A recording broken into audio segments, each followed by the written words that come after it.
मेष राशि के मेरे प्यारे दोस्तों, 17 मई के बाद आपके जीवन में एक ऐसा बदलाव, एक ऐसा महापरिवर्तन होने जा रहा है जो पिछले 30 वर्षों में नहीं हुआ। और ये बदलाव, ये परिवर्तन आपके करियर और धन की पूरी दिशा पलट कर रख देगा। महाभारत के शांति पर्व में भीष्म पितामह युधिष्ठिर से कहते हैं, न विश्वसेद विश्वस्ते, विश्वस्ते न अति विश्वसेत, विश्वासाद भय मुत्पन्नम, मूला नयपि निकृंतति। अर्थात जो विश्वास के योग्य नहीं उस पर तो कभी विश्वास न करें, लेकिन जो अति विश्वासी हो उस पर भी आंख मूंद कर भरोसा न करें, क्योंकि विश्वास से पैदा हुआ धोखा इंसान की जड़ों को काट डालता है। तो मेष राशि के मेरे प्यारे दोस्तों, 17 मई 2026 को पूरे 30 वर्षों के बाद कर्म फल दाता शनिदेव मीन राशि में अपने परम मित्र बुध के नक्षत्र यानी रेवती नक्षत्र में प्रवेश करने जा रहे हैं। और इस 12वें भाव में ये परिवर्तन आपको विदेशी संपर्कों से अच्छी धन संपत्ति दिला सकता है, लेकिन आपकी एक छोटी सी ओवर कॉन्फिडेंस की गलती सब खेल बिगाड़ सकती है। नमस्कार, मैं हूं आपका एस्ट्रो दोस्त चेतन और आप देख रहे हैं स्काई स्पीक्स। सबसे पहले तो जो प्रश्न बार बार मेरे पास आता है कि राशिफल किससे देखें, तो दोस्तों राशिफल, गोचर फल हमेशा अपनी लगन राशि और चंद्र राशि दोनों से देखें, क्योंकि लगन राशि जो है आपकी फिजिकल रियलिटी है, आपके रिसोर्सेज हैं, और चंद्र राशि आपका मन है, आपकी मेंटल स्टेट है। तो चंद्र राशि बताती है कि आप इन रिसोर्सेज का उपयोग कैसे करेंगे, इसलिए दोनों से ही आपको सटीक फल मिलेगा। लगन और चंद्र राशि दोनों देखी जानी चाहिए। अब आज हम इस वीडियो में आपके जीवन के 5 पिलर्स यानी करियर, बिजनेस, फाइनेंस, हेल्थ, रिश्ते, उनका भी नक्षत्र अनुसार पूरा गहन विश्लेषण करने वाले हैं। साथ में आपको इस वीडियो के अंत में अचूक उपाय और क्विक बुलेट पॉइंट्स भी मिलेंगे, तो इसलिए वीडियो को बिना स्किप किए अंत तक जरूर देखिएगा। और दोस्तों ये जनरल गोचर है, जनरल राशि फल है। शुभ अशुभ फल आपकी अपनी जन्म कुंडली की ग्रह स्थिति और दशा आदि पर निर्भर करता है, इसलिए वीडियो देखते समय अपने विवेक का इस्तेमाल करें और इसे एक सॉफ्ट रणनीति सलाह के रूप में लीजिए। तो चलिए शुरुआत करते हैं। सबसे पहले तो क्या परिवर्तन होने वाला है। पूरे 30 वर्षों के बाद शनिदेव रेवती नक्षत्र में प्रवेश करेंगे 17 मई 2026 दोपहर 2:34 पर।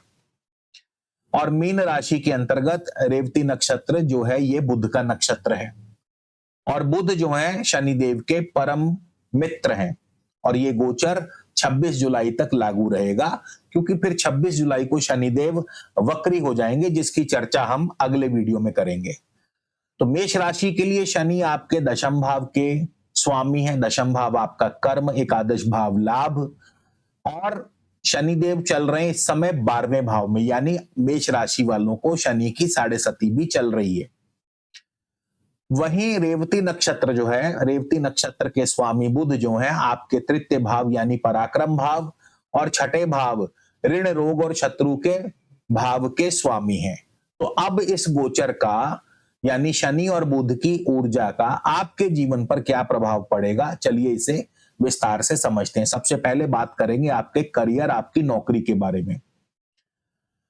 तो ये जो गोचर है, यहां कर्म भाव 10वें भाव के शनि का तृतीय भाव के स्वामी बुध के नक्षत्र में गोचर। तीसरा भाव किसका है? स्थान परिवर्तन का, यात्राओं का, छोटी मोटी। तो ये पक्का सुनिश्चित करता है कि आपको जॉब में स्थान परिवर्तन, ट्रांसफर या विदेश यात्रा के प्रबल योग बनते हुए दिखाई दे रहे हैं। जो भी professionals green card, visa, PR या मल्टीनेशनल कंपनी में नौकरी खोज रहे थे, उन्हें इस दौरान शानदार सफलता मिलेगी। लेकिन छठे भाव के एक्टिव होने से नौकरी में भागदौड़ और कॉम्पिटिशन्स का सामना भी करना पड़ेगा, जो कि एक मामूली बात है। अब इस वीडियो के शुरुआत में मैंने जिस बदलाव और महापरिवर्तन की बात की थी वो दरअसल ये है कि शनि का बुध के नक्षत्र में गोचर प्रबल स्थान परिवर्तन के योग बना रहे हैं। लेकिन साथ ही साथ भीष्म पितामह की शिक्षा भी आपको याद दिलाई थी कि किसी पर भी भरोसा ना करें, क्योंकि बुध आपके छठे भाव जो कि शत्रु का भाव है उसके भी स्वामी हैं। तो बस आपको अपना प्लान किसी के साथ भी शेयर नहीं करना है। अगर आपने अपने ऑफिस में किसी भी सहकर्मी पर ब्लाइंड ट्रस्ट किया या अपने प्रमोशन या अपने प्लान्स के बारे में बखान किया तो वही सहकर्मी गुप्त शत्रु बनकर आपके खिलाफ कोई ना कोई ऐसी बात कर देगा जिससे आपकी सारी मेहनत खतरे में पड़ सकती है। दोस्तों, एक बात बहुत स्पष्ट समझ लीजिए कि गोचर चाहे कितना भी अच्छा या बुरा हो, उसका शुभ या अशुभ फल आपकी अपनी कुंडली की ग्रह स्थिति और दशा पर निर्भर करता है। इसलिए गोचर का फल आपको मिलेगा या नहीं, इसके लिए आप 1-to-1 निजी परामर्श लीजिए। जनरल भविष्यवाणी के आधार पर अपने करियर या बिजनेस में ब्लाइंड रिस्क लेने की भूल मत करें। अपनी जन्म कुंडली के अनुसार सटीक मार्गदर्शन के लिए आप मेरा 1-to-1 वीडियो अपॉइंटमेंट बुक करवा सकते हैं और इसके साथ आपको 3, 6 या 12 महीने की स्ट्रेटेजिक ब्लूप्रिंट रिपोर्ट भी मिलेगी, तो जो आपके आने वाले हेल्थ, वेल्थ और करियर को पूरी तरह से कवर करेगी। इसे आप रिस्क मैनेजमेंट स्ट्रेटेजी मानकर आगे बढ़ सकते हैं। तो संपर्क के लिए नंबर जो है वो स्क्रीन पर दिया गया है और कई बार व्यस्तता के चलते फोन नहीं उठा पाता हूं, ऐसे में आप अपना मैसेज जो है व्हाट्सएप पर ड्रॉप कर दीजिए। फ्री होते ही आपको रिप्लाई जरूर करूंगा। अब बात करेंगे बिजनेस की। तो जो लोग, क्योंकि थर्ड हाउस एक्टिवेट है और तीसरा भाव होता है आईटी का, media, commission, broker, publisher, journalist, और 12वां भाव होता है इंपोर्ट एक्सपोर्ट का। तो अगर आपका बिजनेस इन क्षेत्रों से जुड़ा है या आप फॉरेन कोलैबोरेशन कर रहे हैं तो आपकी आमदनी में जबरदस्त उछाल आएगा। नए कॉन्ट्रैक्ट्स और एग्रीमेंट्स भी साइन होंगे।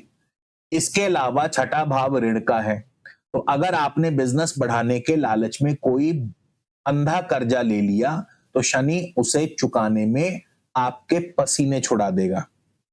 ऐसे में आपके भाग्य की ऊर्जा बढ़ाने के लिए यदि आप एक उच्च कोटि का पुखराज या उसका उपरत्न सिट्रीन अवश्य धारण करें, तो ये आपके कैश फ्लो को कई गुना बढ़ा सकता है। साथ ही साथ 12वें भाव के खर्चों को रोकने के लिए हर शनिवार सूर्यास्त के बाद छाया पात्र का दान करें, यानी एक कटोरी में सरसों का तेल भर के उसमें अपनी छाया देखकर उसे दान कर दें और साथ ही साथ ओम शम शनैश्चराय नमः इस मंत्र का जाप कम से कम एक माला अवश्य करें।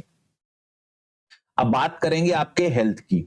स्वास्थ्य के मामले में ये गोचर एक चेतावनी है। शनि जो कि 12वें भाव में है, आपको शनि की 7.5 भी चल रही है और शनि चूंकि बुध के नक्षत्र में है, बुध छठे भाव के स्वामी है, इस कारण आपको नाक, कान, हाथ, गला, कंधे संबंधी, नर्वस सिस्टम संबंधी, छाती, फेफड़े में कोई ना कोई समस्या, इन्फेक्शन हो सकती है। अनिद्रा से जुड़ी समस्या परेशान कर सकती है, थकावट हो सकती है, कमर दर्द हो सकता है। इसलिए आपको बहुत ध्यान रखना है और ड्राइविंग करते समय अत्यधिक सावधानी बरतें, क्योंकि चोट आदि का योग भी बना हुआ है। रिश्तों की बात करें तो छोटे भाई बहन और रिश्तेदार, क्योंकि थर्ड हाउस एक्टिव है, तो आपके छोटे भाई बहन, आपके रिश्तेदार, आपके पड़ोसी, खासकर भाई बहनों के साथ जमीन जायदाद के बंटवारे को लेकर के आम सहमति बनेगी और बातचीत शुरू होगी और इसमें कोई ना कोई आगे रास्ता अवश्य निकलेगा। इसी तरह छठे भाव के एक्टिव होने के कारण पति पत्नी में भी अनबन हो सकती है, यानी रिश्तों के लिए ये गोचर कुछ खास बढ़िया नहीं है।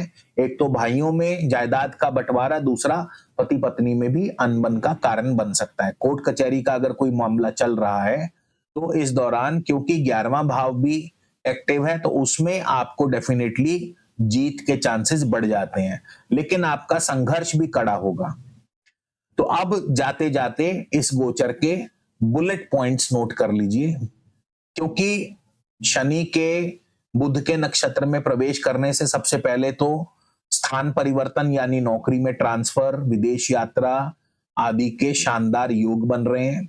शत्रुओं से सावधान रहें, ऑफिस की पॉलिटिक्स अपने चरम पर होगी, सहकर्मियों से धोखा मिल सकता है, अपनी कोई भी बात किसी से शेयर ना करें।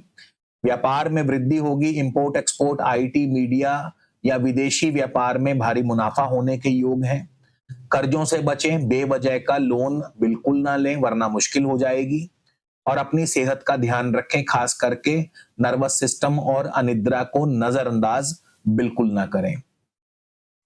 तो मेष राशि वालों, 12वें भाव का शनि और बुध का नक्षत्र आपसे केवल एक ही चीज की डिमांड कर रहा है, धैर्य और अपनी योजनाओं को गुप्त रखना। जैसा कि आचार्य चाणक्य स्पष्ट कहते हैं कि मनसा चिंतितम कार्य वचासा न प्रकाशयेत, मंत्रेण रक्षयेद गूढ़म कार्ये चा अपि नियोजयेत। अर्थात मन में सोचे हुए कार्य को वाणी के द्वारा प्रकट नहीं करना चाहिए, उसे एक गुप्त मंत्र की तरह सुरक्षित रखें और चुपचाप अपना कार्य पूरा करने में लगे रहें। जब आप इस नीति को अपने करियर और बिजनेस पर लागू करेंगे तो शनि देव की 12वें भाव की ऊर्जा आपके लिए एक स्वर्णिम अवसर बन जाएगी। अगर आपको ये विश्लेषण पसंद आए, आपके मन को छू जाए, तो आप इस वीडियो को जरूर लाइक करें, चैनल को सब्सक्राइब करें और कमेंट में पूरे विश्वास के साथ जरूर लिखें, जय शनिदेव। मैं हूं आपका एस्ट्रो दोस्त चेतन। कर्म करते रहिए, ईश्वर आपके साथ है। नमस्कार।